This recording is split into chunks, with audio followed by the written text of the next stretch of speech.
골로새서 3장 18절 다 읽겠습니다. 아내들아 남편에게 복종하라. 이는 주 안에서 마땅하니라. 성경에는 아내들아 주 안에서 남편들에게 복종하라, 이것이 마땅하다. 이 세상의 인생을 사는 가장 근본적인 단위가 부부인 것입니다. 가정인 것이. 그런데 이 가정의 부부가 서로 남남끼리 모여서 함께 화평하고 산다는 것은 너무나 어려운 문제고 아담 하와로부터 지금까지 인생에 다가온 숙제인 것입니다. 모든 슬픔도 가정에서 출발하고 모든 기쁨도 가정에서 출발합니다. 실패도 성공도 가정에서 출발하는 것입니다.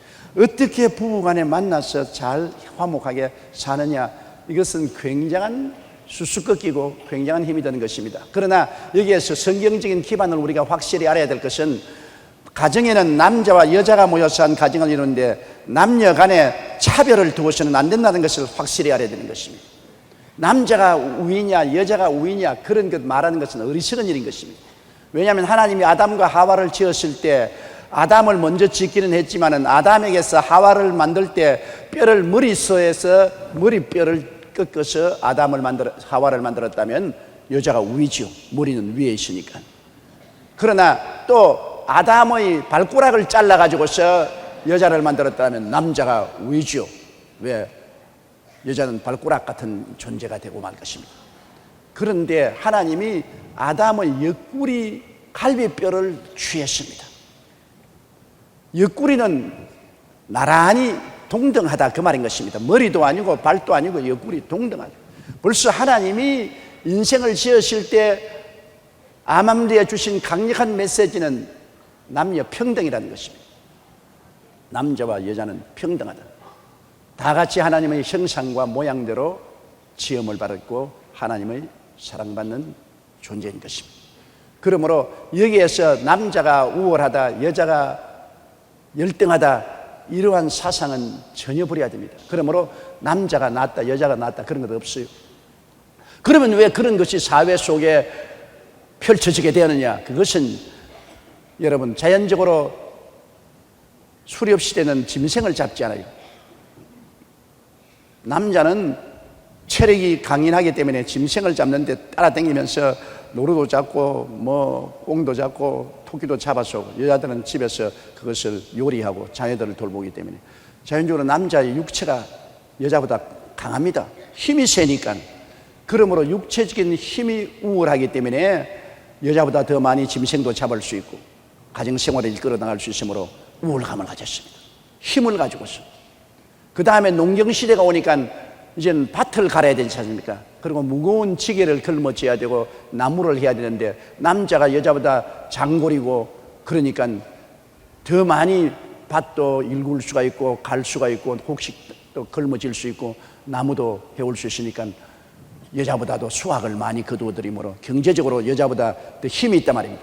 돈이 있으니까 여자보다 우월하다. 처음에는 몸에 육체적인 힘이 있으니까 여자보다 우월하다고 생각했는데, 그 다음에는 경제적으로 남자가 더 활동적인 일을 하기 때문에 돈을 더 많이 가지고 있으므로 돈 가지고 여자보다 우월하다.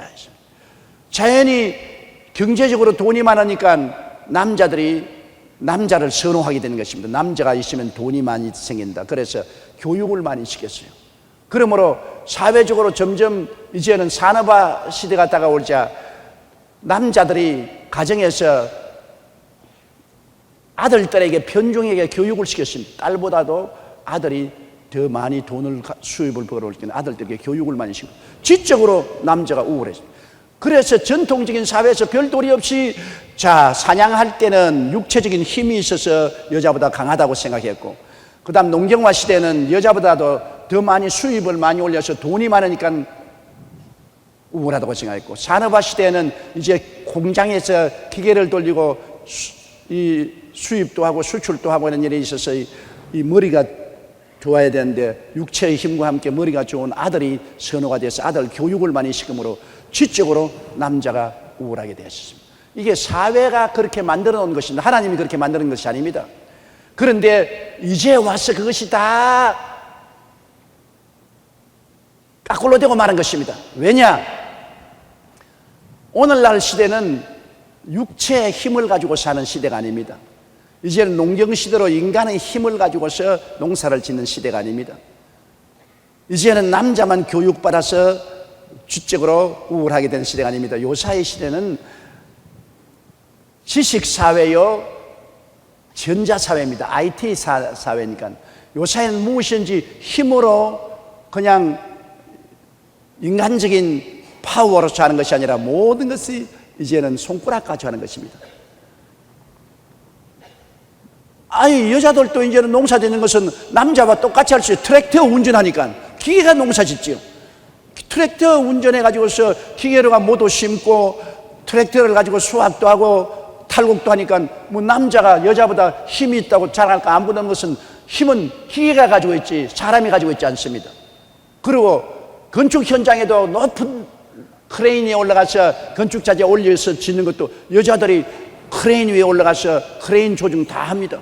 여자들이 자동차도 운전하지요. 비행기도 조종하지요. 또 컴퓨터는 남자 뺨칠만침 잘한단 말입니다. 모든 컴퓨터가 오늘날 사회 전반적인 상황을 움직여가는데 그 컴퓨터는 여자들이 뭐 손가락 날래게 컴퓨터를 이러기 때문에 오늘날 사회는 이제 남자가 중심이 되는 사회가 끝장이 났습니다. 이제는 여자들이 파워를 가지게 됐어요.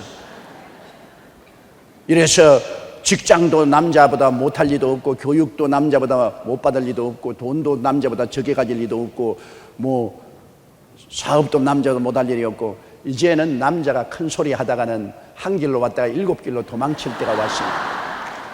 왜? 집에서 돈 가지고 또 큰 소리 하다가 여자가 아이고 너하고 안 살겠다고 보따리 타면 그뿐입니다. 이러니 이제는 옛날처럼 여자들을 폭력으로 다루는 시대는 지나갔습니다. 고함치고 주먹 흔들고 돈 있다고 나가라고 보따리 들고 나가라고 한 그 시대는 옛날에 호랑이 담배 피울 때 시제. 이제는 큰 소리 할 때가 지나갔습니다. 큰 소리도 할 수가 없고 주먹도 써서는 안 되고 이제는 돈 있다고 자랑해서도 안 되고 지금이야말로 부부간의 새로운 인간상을 정립해야 될 것입니다. 오늘날 많은 남편들이 내게 와서 불평을 합니다. 마누라가 너무 세다. 요사이 여성이 파워가 너무 강하다. 그래서 그렇지 않아요. 요사이 마누라가 센 것도 아니고 요사이 여성이 파워가 많은 것도 아닙니다. 왜 그래요? 아담 때부터 여성이 강했다고. 왜냐? 하와가 아담 자꾸 흔들었지 않아요. 하나님이 선악과를 먹지 말라고 분명히 말한데도 하와가 먹자 하니까 하나님보다 하와 말 듣고서 따라가서 먹었으니까 인간이 왜 타락했어요? 하와 때문에 타락했어요. 하와가 벌써 아담 자꾸 흔들었다고. 여자가 왜 세냐? 센 이유가 있어요. 남자는 흙으로 만들었고 여자는 뼈로 만들었습니다.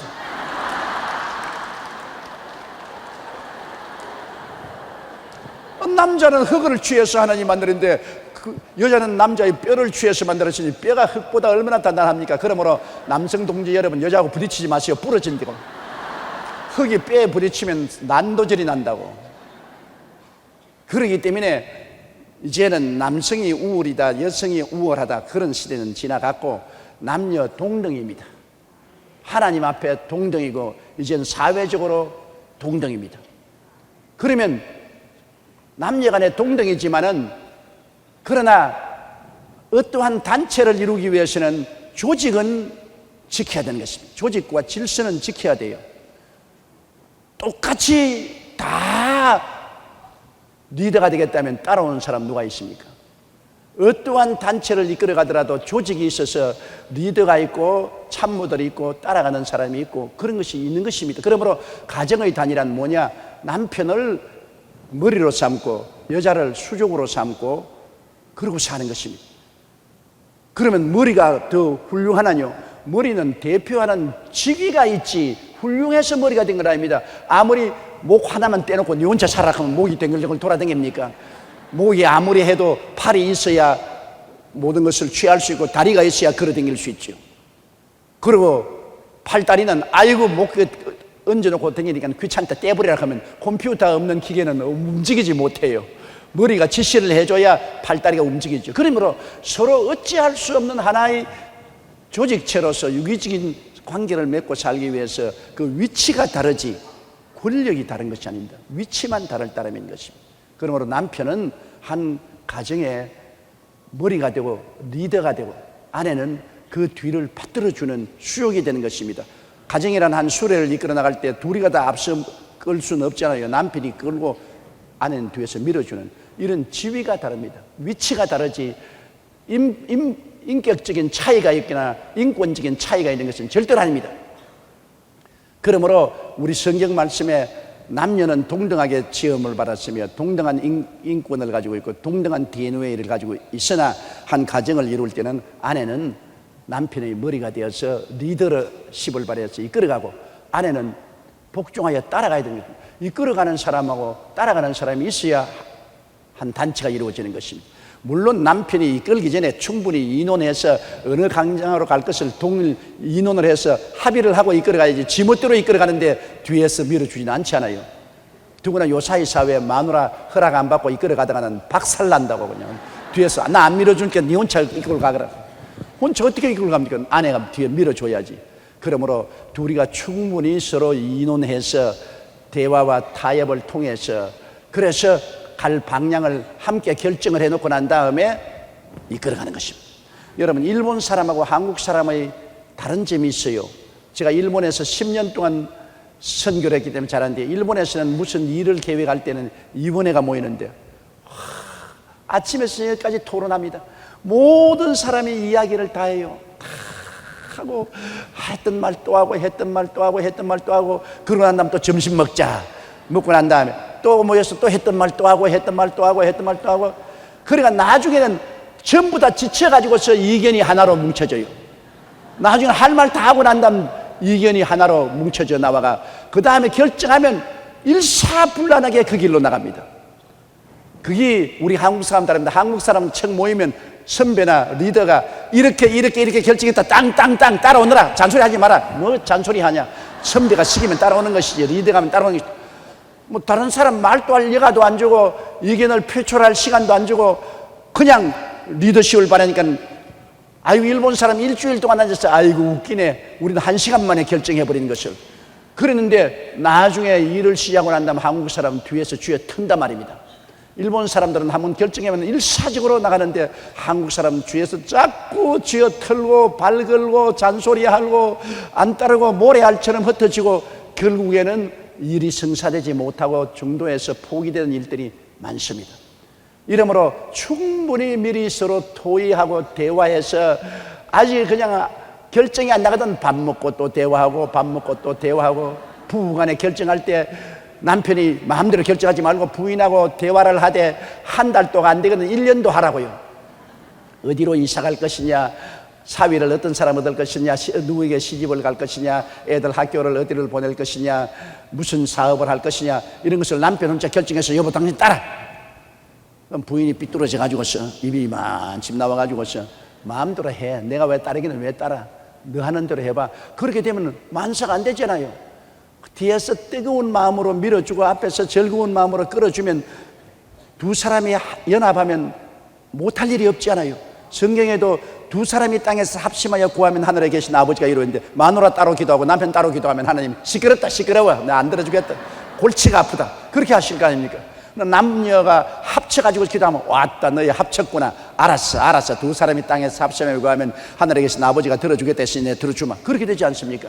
그러므로 충분히 대화를 해야 돼. 남의 말을 들을 줄 알아야 돼. 요사이 가정에 큰 분쟁이 생기는 것은 남편이 일방통로로 말할 때가 많습니다. 남편이 그냥 부인에게 자꾸 말을 하고 그 다음에는 부인이 듣둥 말둥차게 결정하고 앞으로 나가버리는 것입니다. 그런데 요사이는 이제 또 남편보다도 오늘 시험 보니까 부인이 말을 많이 한다 그래요. 요사이 가정의 큰 분란은 남편은 별로 말을 안 듣고 부인이 일방적으로 말을 해서 남편이 아니 모개를 흔들고서 집에 안 들어오려고 마누라 잔소리에 시끄러워서 견딜 수가 없다고. 서로 대화를 해야 돼요. 오늘날 가장 큰 문제는 대화 시간이 없습니다. 남편은 사업에 바쁘고 시달린다고 해서 집에 들어오면은 그냥 밥 먹고 난 다음에 텔레비 보고 신문 보고 있습니다.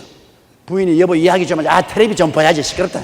신문 보고 신문과 텔레비가 친구입니다. 그럼 부인은 부인대로 외롭고 고독하죠.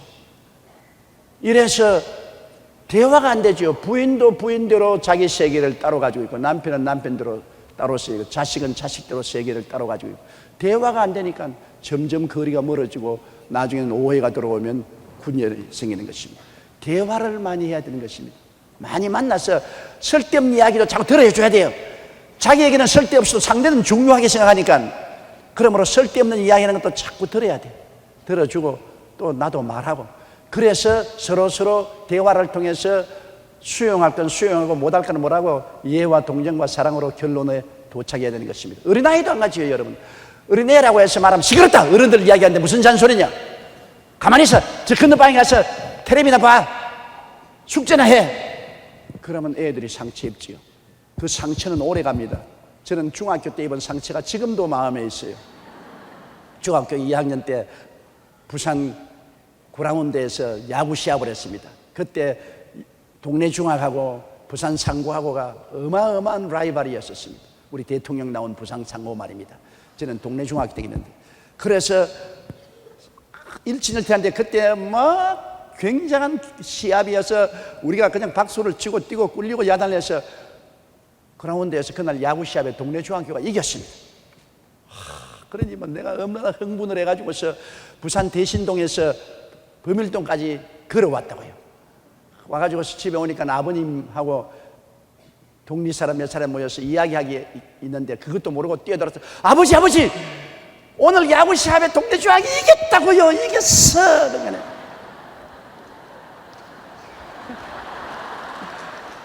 우리 아버님이 야, 어른들 이야기하는데 시끄럽다, 잔소리하지 마, 들어가서 공부나 해. 그 아버님께서 동리 사람들하고 모여서 뭐 반상회를 했는지 뭐 그런 거 하는 것 같아요. 중요한 일하니까 내 중학교 2학년짜리가 와서 고함을 치고 들어오니까 어른들 이야기하는데 시끄럽다고, 넌 방에 들어가서 공부나 해라는 말은 정상적으로 할 수 있는 말이지만 나는 그때 타격을 입었습니다. 얼마나 타격을 입었던지 내가 방으로 들어가면 혼자 어른이라고 큰 소리 하네. 나도 빨리 어른 돼야지, 두고 봐라, 나도 빨리 어른 돼야지, 그런 마음이 생겼는데 그 상처가 이른이 된 지금도 있다고. 지금도 우리 아버님 보면 내 마음속에 감정은 없지만 무슨 생각이 떠나면 야구 시합이 이겼다 하는데 아버지가 내 말 안 들어줬지. 그 말 지금도 가슴 속에 그것이 엉거리가지고 있어. 그러므로 대화는 반드시 해야 돼. 쓸데없는 소리 한다고 시끄럽다 그 말 하지 말아야 돼. 부인이 남편에게 조잘조잘 말할 때 남편에게는 시끄러운 소리가 들리지만 부인에게는 심각한 말이란 말입니다. 자기 마음에는. 그러니까 들어줘야 돼. 시끄러운 말이라도 들어줘야 돼. 속으로 참 쓰레기 같은 말 한다, 그건 지 속으로만 생각할 일이지 겉으로는 그러지 말고 알았어, 고개 끄덕끄덕하고 관심을 기울여 줘야 돼. 또 남편이 무슨 자기 변명을 말하고 쓸데없는 말을 해도 부인이 제가 거짓말한다는 걸 분명히 알면서도 제가 거짓말하고 입에 침도 안 묻히고 말을 한다 알면서도 거짓말하지 마, 입에 침도 안 묻히고 말을 하네. 그렇게 말하면 완전히 원수가 되어버리면 합니다. 남편이 제가 분명히 변명하고 거짓말한다고 할지라도 부인은 속아 넘어져야 돼. 그래요? 아 그래요? 남편이 되게 거짓말할 때는 코를 만져요, 귀를 만지고. 왜? 자기가 미안하니까 또 팔짱 끼고. 그 여자가 얼마나 예민합니까? 보면 알거든. 저거 왜 말을 하면서 코는 왜 자꾸 만지노? 귀 만지고 팔짱 끼고. 그러면 거짓말하는지 아는데 부인이, 그 남편은 그래도 심각하게 부인을 속이려고 계획을 세워가지고서 설득하려고 하는데 이미 거짓말인 줄 다 알아도 그 자리에서 속아 넘어가는 게 좋습니다. 아 그래요? 그건 내가 오해했네. 당신 늦게 오는 건 나는 왜 늦게 오는지 몰랐는데 일이 그렇게 바빴어요? 친구하고 술 먹는 줄로 나는 오해를 했다고. 아이 술 먹기는 뭘 술 먹어, 내가 바쁘게 돌아가다가 내가 왔지. 아유 당신 전화해보니까 다른 여자 전화번호가 있는데 데이트 했는 줄 내가 오해를 했는데 그게 아니고 사업상으로 했다고요? 아 그걸 내가 오해했지. 무슨 사업상으로 여자하고 전화를 해. 전화번호에 쓰겠으면 데이트 하려고 했지. 그래도 부인은 알아도 그걸 캐어물면 박살이 나거든. 아, 그래요? 사업성 내가 오해했거든. 남편이 내가 속에 넘어갔다. 아이고, 간이 덜렁덜렁앉았다. 이제부터 조심해야지. 사람을 변화시키는 것은 이해와 동정과 사랑이 변화시키는 것입니다.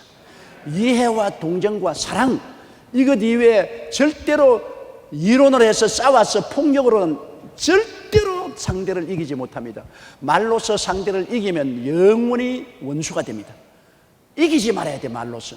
더구나 부부간에 부인이 남편을 상대로 해서 말로서 이기면 남편은 영원히 부인을 떠나갑니다. 졌으니까 고함을 꽥 지르지만은 그건 영원히 떠나가는 것입니다.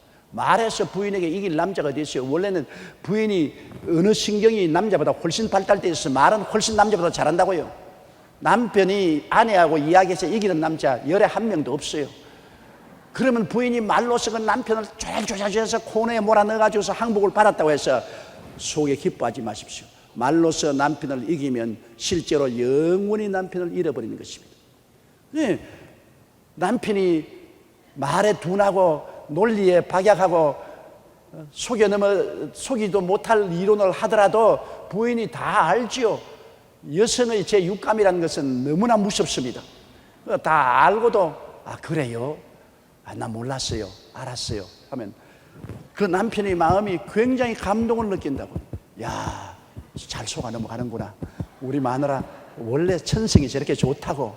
사람이 이해심이 많고 동정심이 많다. 그러나 저런 여자 박대해서는 안 되겠지. 내가 고쳐야 되겠다. 그래서 세월이 흘러가면 달라진다고. 그러나 뭐 조잘조잘 뭐 어때고 어때 어쩌고 어째 내가 이러고 저랬지. 사람을 속여 내가 모를 줄 알아. 눈 감고도 천리를 다 봐. 당신 속을 환하게 들여다봐.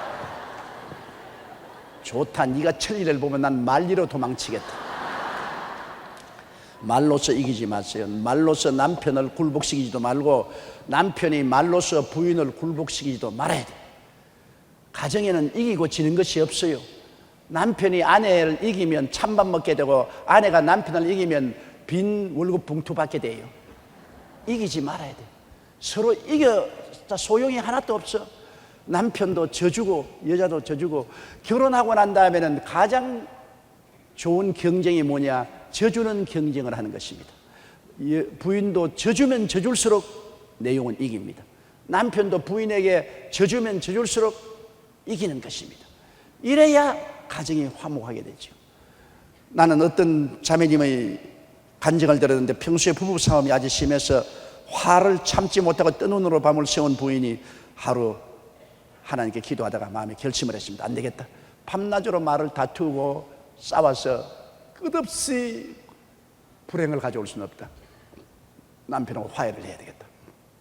그래서 종이 쪽지를 내가지고서 남편의 장점을 다 적었습니다. 여보, 당신은 이런 점이 좋고. 아무리 나쁜 놈도 장점은 있거든. 나쁘게 보면 한없이 나쁘지만 또 좋은 점도 있단 말입니다. 좋은 점을 다 적었어요. 그래서 여태까지 내가 당신의 좋은 점을 보지 못하고 늘 시비를 그런 것을 회개합니다. 당신을 존경합니다. 딱 접어 앞에 포켓에 딱 집어넣고 남편 출근할 때 몰래 포켓에 넣어줬어요. 그 남편이 출근을 해서 일을 하는데 평소에 부인이 전화를 안 걸었는데 때르르 전화 오니까 아주 간드러진 목소리로 여보 그거든. 그 부인은 그 말할 때 몸에 닭살이 오르는 것을 참고서 하는 거예요. 아니 꼽지만은 여보 너무 과로하지 말고 밥 챙겨 먹고 그렇게 하세요. 이거 웬일이냐? 아이고 웬일은 무슨 웬일이요? 갑자기 당신 생각이 나서 그렇게 하는 거지요. 그러셨다고. 남편 생각에 그거 좋단 말이야. 아유 늘 싸움이나 걸고 싸웠던 여자가 다정한 목소리로 너무 일 많이 하지 말고 밥 챙겨 먹어라 하는데 그래 점심때가 돼서 포켓에 이렇게 손을 포켓에 넣으니까 종이 쪽지가 들어있거든. 종이 쪽지를 딱 끄집어내니까 당신은 나와 결혼해서 여태 이런 점이 좋고 이런 점이 좋고 이런 점이 훌륭하고 이런 점이 훌륭하고 정말 당신은 훌륭한 남편인데 내가 그것을 이해하지 못하고 여태까지 당신을 비평한 것은 참 잘못했어. 내가 회개하오. 와 이거 감동이야 감동. 이거 정말 참 해가 서쪽에서 돋겠네. 그래서 언제인지 밤늦게 들어가는 사람이 그날은 일찌감치 회사가 끝나자마자 집에 들어가니까 부인이 반갑게 마주해줘서 옷을 받아주는데 안방에 들어가니까 사진 액자를 크게 남편 액자를 하나 만들어서 걸어놓고 그 밑에 우리 남편의 잘난 점하고 쫙 적어놨거든. 뭐 그래서 감동에 감동을 느끼고, 와, 우리 집 사람이 이렇게 좋은 점이 있는 것을 내가 몰랐구나. 여태까지 표독하고 모리하고 아주 나쁜 여자인 줄 알았는데 그건 내가 잘못 알았구나. 그 속에 저렇게 봄눈 녹듯이 녹이고 온화하고 착하고 좋은 성품이 있었구나. 그래서 그날 이후로 남편이 부인에게 나 당신 사랑한다는 말을 직접 못하니까 사무실에 가가지고서 부인에게 편지를 썼어요. 나 당신을 얼마나 사랑하고 나도 당신을 오해한 것을 용서해달라고. 부인이 하루 편지를 뜩 받은데 남편에게서 편지가 왔거든. 편지를 뜯어보니까 나 당신에게 민구스러워서 직접 말은 못하지만은 내 당신이 이렇게 훌륭한 줄 몰랐다. 정말 이해 많고 동정심 많고 사랑이 깊은 줄 몰라서 내가 너무나 당신을 푸대접한 것 용서해 주십시오. 내가 잘못했다. 그 남편은 편지를 쓰고 여자는 액자를 붙여놓고 막 모든 오해가 사라지고 그때부터 서로 화목하게 됐어요. 사람이란 것이 여러분 마음의 감성을 가지고서 서로 대결합니다. 더구나 부부간에는 감성적으로 대하기가 쉬우니까 감성적으로 대결하게 되는 것입니다. 이러한 것을 잘 조화를 하면은 살아갈 수 있어요. 여러분 초등학교 때 운동 경기 할 때 발목을 묶어 가지고서 두 사람이 뛰는 경기 있잖아요. 그 발목을 묶어 가지고서 뛰면 한 사람이 잘 뛴다고 해서 지 혼자 뛰면 못 뛰는 사람 자빠지가 끌고 가려고 하면 못 끌고 갑니다. 또 너무 못 걷는다고 해서 낙심해서 뒤로 자빠져 있으면 잘 걷는 사람 소용이 없어요. 저는 시골에서 가을에 운동회 할 때 부부간에 발 묶고 뛰는데 1등 하려고 한 노인 부부가 한 달을 발을 묶고 사는 이야기를 읽어보았습니다. 한 달을 잘 때도 발을 묶고 자고 밤에 남편이 화장실 갈 때는 부인이 따라 일어나서 화장실까지 가야 돼요. 발 묶고 가서. 세수할 때도 발을 묶어서 가고 시장 갈 때도 발 묶어서 가고 한 달을 부부가 발을 묶어서 행동해가지고서 그의 가을 운동회 발묶기 운동회 당연히 1등을 했어요. 한 달 동안 발을 묶어서 조화를 맞춰주니까 하나 둘 하나 둘 하나 둘 조화를 맞추니까 잘 뛰었단 말입니다. 여러분 서로 조화를 맞춰야 돼요. 내 혼자는 안 됩니다. 인생은 더구나 부부는 서로 같이 사는 것 때문에 내 혼자는 안 돼요. 조화를 맞춰서 빨리 뛰는 사람은 부인이 못 뛰면은 슬로우다운해서 그 조화를 맞춰야 되고 부인이 남편이 너무 잘 뛰거들랑 좀 애를 쓰고 힘을 써서 보조를 맞춰줘야 되고 서로 보조를 맞추는 끝없는 노력 가운데 좋은 가정이 이루어지지 노력 안 하면 안 돼요. 재밌죠? 그렇게 해야 돼.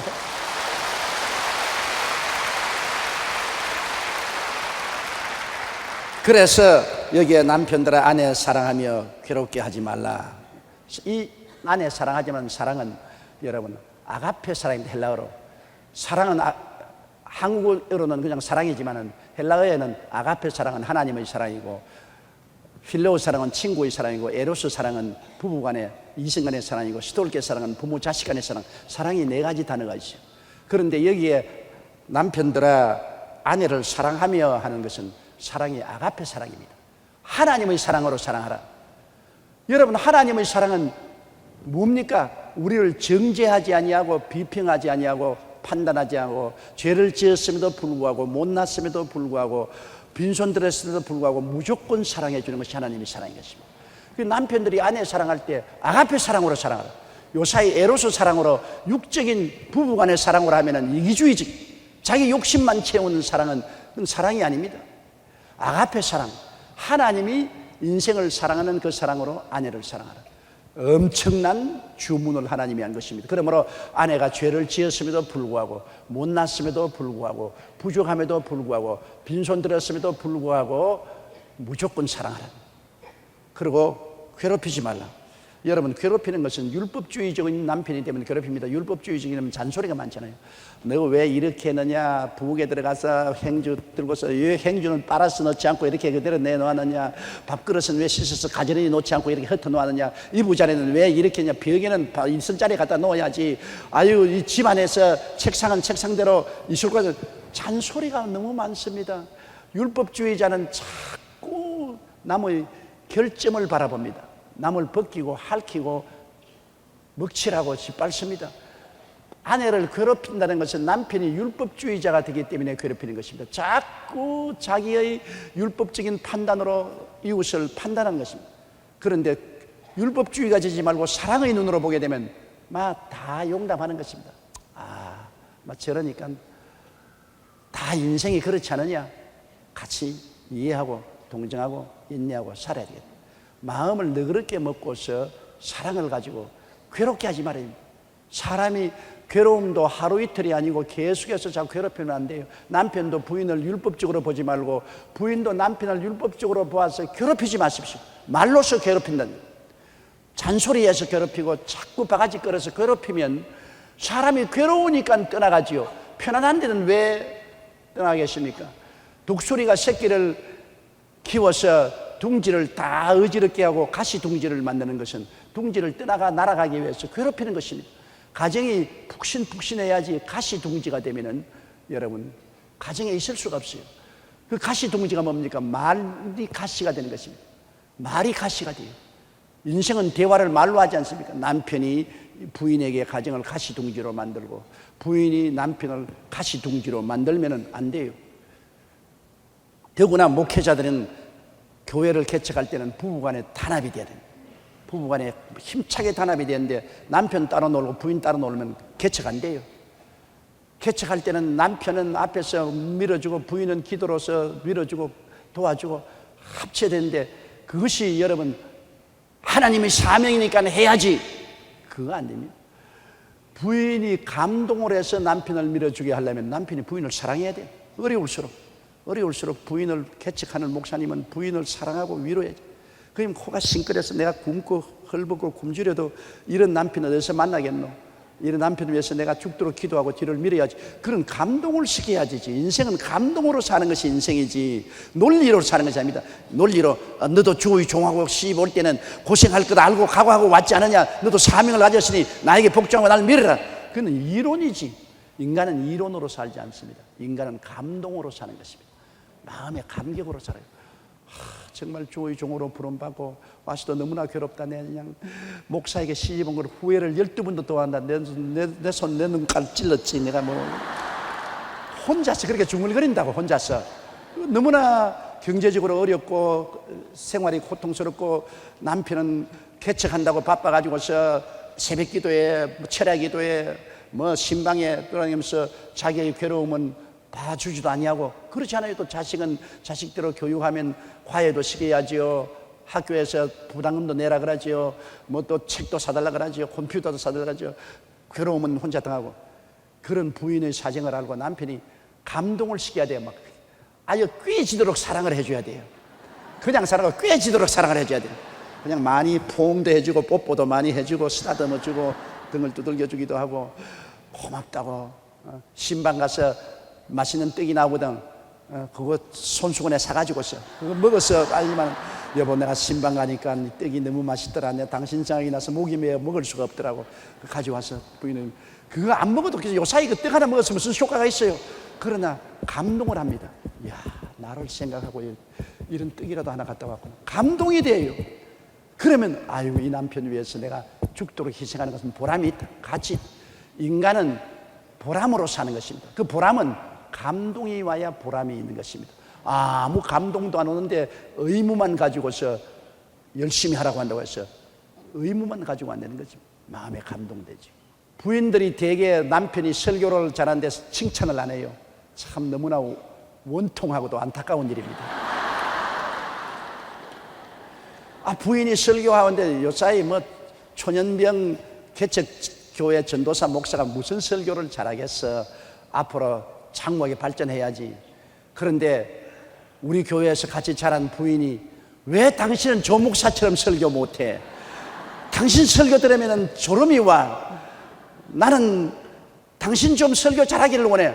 그러면 박살난다고. 그 다음부터는 완전히 자신 다 잃어버린다고. 조 목사하고 어떻게 비교해요? 나는 47년간 목회를 했는데. 비교를 할 수가 없지. 연륜이 다른데. 그러니까 부인이 목사가 설교를 잘못해도 남편마다 오늘 당신 설교하는데 요거 정말 감동적이었어.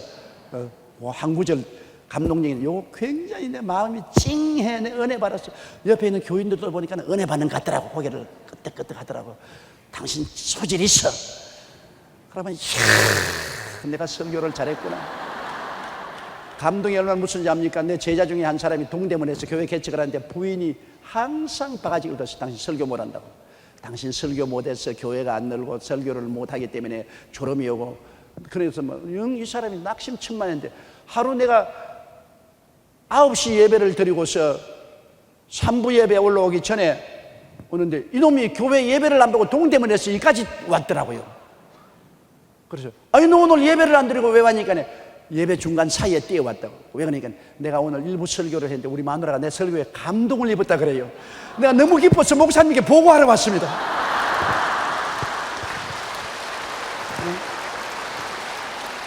부인이 은혜 받았다는 그 한마디가 너무나 벅차가 자기 혼자 듣고 있을 수가 없어가 동대문에서 여의도까지 뛰어와가지고서 그 말 내게 보고하고 그 길로 뛰어가더라고요. 사람의 감동이란 얼마나 무섭습니까? 부인이 한마디 말에 그 사람의 운명이 달라진 것입니다. 부인이 사모는 남편을 자꾸 격려시켜야 돼. 감동을 시켜야 돼. 용기를 주고 힘을 줘야 돼. 그러면 남편이 백전불구하고 나갈 수 있어요. 남편은 아내를 사랑하고 괴롭히지 말고 부인은 남편에게 용기를 넣어줘야 돼. 용기와 힘을 줘야 돼요. 사람이 못난 점도 많지만 장단점이 많이 있어요. 못난 점은 제껴버리고 잘난 점을 가지고 자꾸 격려하고 칭찬하는 것입니다. 여러분, 칭찬은 삶의 비타민입니다. 사람의 비타민이 없으면 힘을 잃어버리는 것입니다. 비타민 E, 비타민 C 얼마나 필요합니까? 칭찬은 바로 비타민인 것입니다. 여러분, 이 세상에 살면서 뭘 같이 살고 한 집안에 있으면서 밤낮 칭찬이에요. 밤낮 비타민 먹어야 돼요.